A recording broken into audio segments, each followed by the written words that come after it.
It's hard, I think, or difficult for men sometimes to get outside of themselves, and I guess it's the elephant in the room. There is the sexual side to the whole deal. Mm-hmm. Right. And men are visual. Mm-hmm. And so they also they fill in blanks that aren't even there when you start going down this road.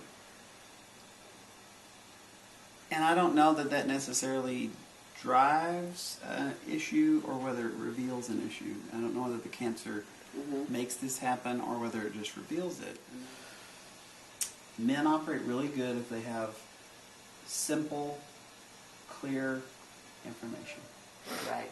Most men I know, we don't talk in circles. Mm-hmm. We don't think our feelings and feel our thoughts like women are capable of doing. And it's okay. I think it, and that's it's sharp rocks that you have to navigate as a couple. Is sometimes when a guy goes into his logical side to try and deal with this, is not an indication that he doesn't care or that he doesn't love the woman in his life. It's just that's how he knows. Like I even said before you guys got here, I'm a fixer. Yeah. So whenever I heard all this, it's like everything in me wants to fix this situation, and it's very frustrating. Still is very frustrating that I can't fix it. Right. And things like that. I think if a guy can feel like he's not the third wheel to this, and I know that's hard because it is happening to her. But sometimes it's harder to be the one. I can't fix Delgene. I can't go through that pain for her, and she can't always express it to me, so it makes it doubly frustrating. Yes, and if you do care, it is frustrating. Mm-hmm. I know. You want to fix it. Guys either want to fix it. If they feel like it can't, then it's like, well, I'm turning my emotions away from it. Mm-hmm. Because to be emotional for most guys is an intense thing. And most men, when they're frustrated, will resort to anger. Yes. Because we go to our simplest emotions. It changed us as a couple. In our case, I think all this has really brought us together more as friends than we ever were before. That's great. great. We've always been close, but after we've been through this, after you've lost all sense of dignity because you've been stripped naked 100 times, and I just wanted to be there to give her that kind of support. It's great when the man can encourage, the women to go in. Just to say, I love you, I want you to go get checked out, and, Well, and it's the same thing I tell guys in my life that I'm close to, because, we're all so private about that. It's like, once you get to be about 45, you need to go let the doctor check you, too. Yeah, exactly. What's the percentage of of men versus women having breast cancer? 1%. 1% of men in the United States will have breast cancer. And the percentage of women? There's going to be about, what is that percentage? Do you know exactly what it is? There's going to be about 1 in 5 or something. It's 1 in 8. Yeah, 1 in 8. 1 in 8 is what it is. I don't know exactly what. But they are saying recently Yeah. on the news, they're saying that men should check more, and that it is increasing. It's increasing. Yeah. Well, A lot of breast cancers in men and women are hormone receptors. And so if you think about the hormone intake that we're actually doing, and I'm not a doctor and I'm not a nutritionist, but just from the information that I've read. Even based on Leanne's experience, Yeah. her tumor was so estrogen fed. Right. They knew the first test they did, it was like practically off the charts. Most of them are. Now, also just trying to think solution oriented, like you've been talking. If what we're trying to do is to break down some of the barriers that people put up, even after basically 3 generations of high profile cancer awareness, people still are very afraid of what they don't know about cancer. But it's actually better, and that's why I say, even when I tell the guys that are friends of mine to get the prostate checked, it's like the sooner you find out about things like this, the better. So the much better better everything's going to be. Yeah, the diagnosis and treatment and everything else is going to be so much. And that's another thing is the testicle and and like you're saying, prostate. It's so important to check. Yes. And we have a little card, we have a shower card that has, It's for men. your testicles on one side, and then the breast check on the other. That's very cool. And so, and we encourage our gentlemen and partners and whoever to check each other. I think one of the things that's changed in the way I see cancer is there's an ad for, I don't know what it's for, a hospital or a group, and they said, well, you know, my doctor said get your life in order, and then I went to this place, and now I'm alive 7 years later. Yeah. It's saying that there is hope. There That is. It is not the terminal Right. diagnosis that it was at one time. It used to be. Yeah, the Right. C word does not mean Death. The end. Death. It doesn't.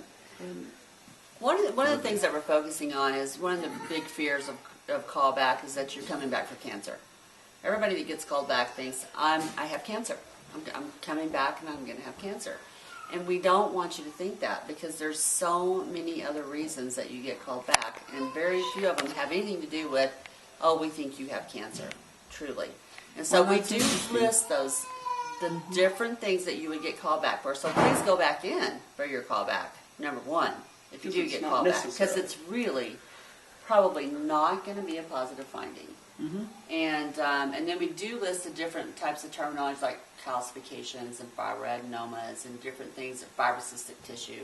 Because as technologists, you know, we forget. I mean, we're talking to you like, oh, well, this has some fibrocystic tissue, and we're you're just okay. like, and you're like, I you go, can't- and then we have people go, oh my like- gosh, they just told me I had fibro. What is that? You I know. was like, I haven't used that phrase today, so I don't know what that means. Yeah, exactly. Classifications. But we do kind of have a list of things that you would get called back for. Trying to focus a little bit more on the things that are not cancerous, because most of the time that is what you're getting called back for. And then giving you definitions for things that you may have heard from your technologist or from your physician or your radiologist about, you know, what those do mean. And yeah, I mean, definitely the positive findings as well. Our focus isn't so much on breast cancer. It's more on breast awareness and education. Right. And do come in early and keep coming in. And don't be afraid. We're going to have a place, it's called Facts, where we're going to tell you a little bit about like a mammogram is equal to flying from New York to California. People are really afraid of radiation. Oh, in terms of the radiation? Yeah, people are really afraid of radiation. And, you know, the radiation amount is really low. I mean, you know, we live in Colorado. So, Right up you there know, with the sun. right up there with the sun.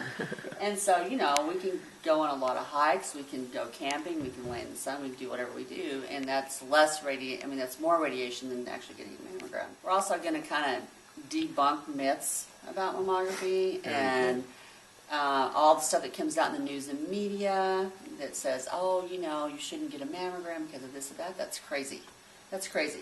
Well, how else are you going to diagnose it? You know, Right. I mean, don't yeah. tell us not to do that, and then don't give us an alternative.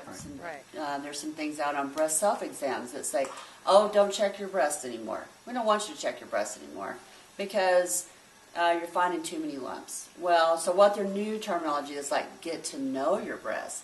Well, that's doing a breast exam.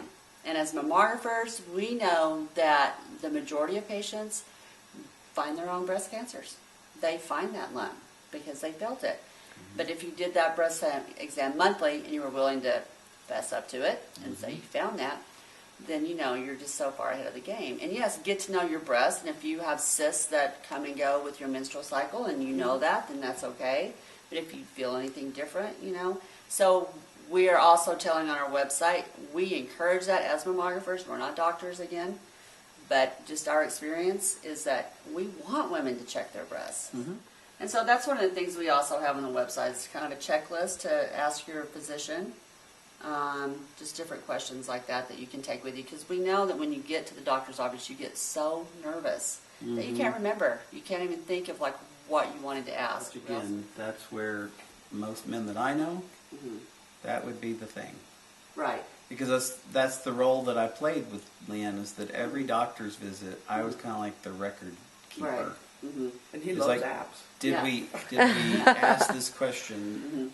Is this been covered? Because I knew that Leanne was not only thinking all this, she was feeling all of it. And I was like, Right. at some point you get overwhelmed with that. It's like, You do. I could be a little more objective and say, well, but down the bulleted list. So it's good to know you have a checklist of questions. That could be huge to push toward the guys to say, you want to help, Make them help a this part way. of- Yeah. Maybe if they felt more of a partnership. Yeah, absolutely. And Most guys are going to want to help. Yes. They don't Yeah. want to run from it. They want Right. to help, but they don't know how. They don't know the role. They don't know what role to Is play. that if they feel like they are being invited in, not told what to do, because men hate to be told what to do, but if they're invited, made to feel like it was something that they could contribute, then yeah. What a great idea, yeah. Yeah, definitely. So what we do is we do all the imaging, whether it be mammo or MRI, X-ray or would you do some MRI, CT. I've done MRI, CT, mammo, trauma, X-ray, all those kinds of things. Okay.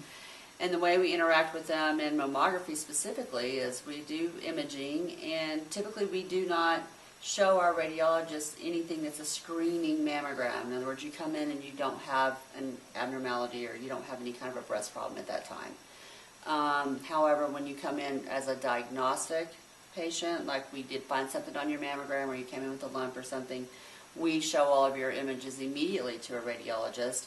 And when you leave the clinic that day, you do have an idea of what's going on. We've been doing this for 20 years. We try really hard to let our patients know kind of what's going on. Like, this isn't really scary, but we're going to bring you back, and we're going to do this. We're going to bring you back in 6 months and follow it. And so that's kind of how we interact with them. And even if they do have something, we will follow through with them. We'll get them an ultrasound Yeah. or let them Absolutely. know what's going on, have the radiologist talk to them. That's Yeah. us. That's us. Okay. Right. That's us. We 'Cause I love think- it. We love our patients. We love the field. We think it's really important. I know that just so much media now is just going away from mammography and just kind of saying, you know, well, this is not effective and this is this or that, and that's just not true. And how many women came forth and said, if I hadn't have had that Mammogram, mammogram I'd be at dead. 24 or 36, or Yeah. I would be dead. Yeah. Yeah. That'd be good. Yeah. And I didn't understand why people got in such an uproar, because if I think I need one, I'm going to go get one. Right. I'm not going to let some group in Washington tell me whether I should or Oh, shouldn't. and the study that they did on that was on so few women. I think it was literally on like 600 women. That's not a broad enough study to say anything. No. What is your geographical scope on this? What do you hope for? Well, we're targeting actually like just young girls up to there is no age. I mean, there is no age cutoff to getting a mammogram.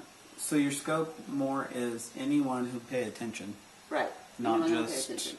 Because we also We're not talk just targeting Colorado or not. No. The United States Okay. and international. Yeah. I mean, anywhere we can, get the message out. We do talk about, girls start doing their own breast exams, at the age of 20, and that you do it 7 to 10 days after your menstrual cycle, and that's really, really important.